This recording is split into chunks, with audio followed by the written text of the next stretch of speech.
কথায় আছে একটা ভালো সম্পর্ক তিনটে জিনিসের উপর নির্ভর করে: রেসপেক্ট, কেয়ার অ্যান্ড লাভ।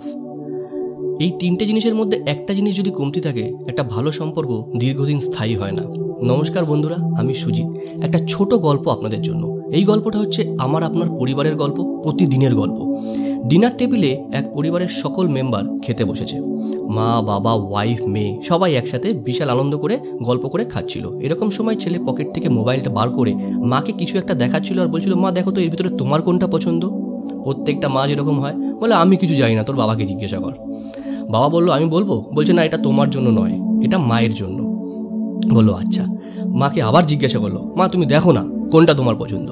পাশে বসা ওয়াইফ এবার বলল, মা আমি কি তোমাকে হেল্প করব? ছেলেটি প্রচণ্ড রেগে গেল।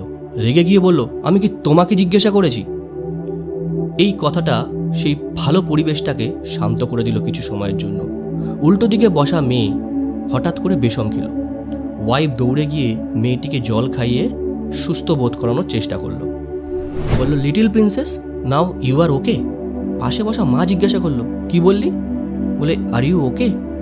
বলে, না না, তার আগে কি বললি? বলে, প্রিন্সেস। বলে, ইয়েস প্রিন্সেস। তা তোর মেয়ে যদি তোর প্রিন্সেস হয়, তার মা কি হবে?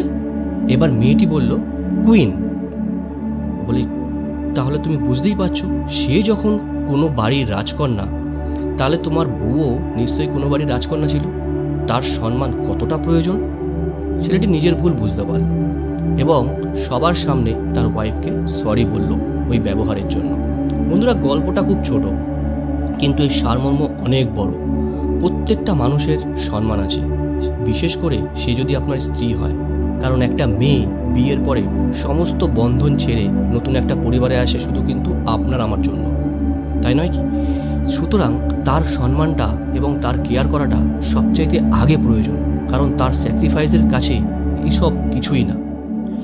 প্লিজ গল্পটা যদি ভালো লাগে সবার সাথে শেয়ার করুন, এবং যদি ভালো লাগে এই রকম ধরনের ভিডিও দেখার হলে আমাদের চ্যানেলটিকে লাইক, কমেন্টস আর সাবস্ক্রাইব করবেন, এবং ভালো লাগলে ফলো করে রাখবেন, এবং নোটিফিকেশানটা অবশ্যই অল করে দেবেন, যাতে এই ধরনের মোটিভেশনাল এবং লাইফ চেঞ্জিং ভিডিও আপনি দেখতে পারেন, এবং এটা দেখে আপনি আপনার জীবনটাকে পরিবর্তন করতে পারেন। কারণ জীবন তো একটাই।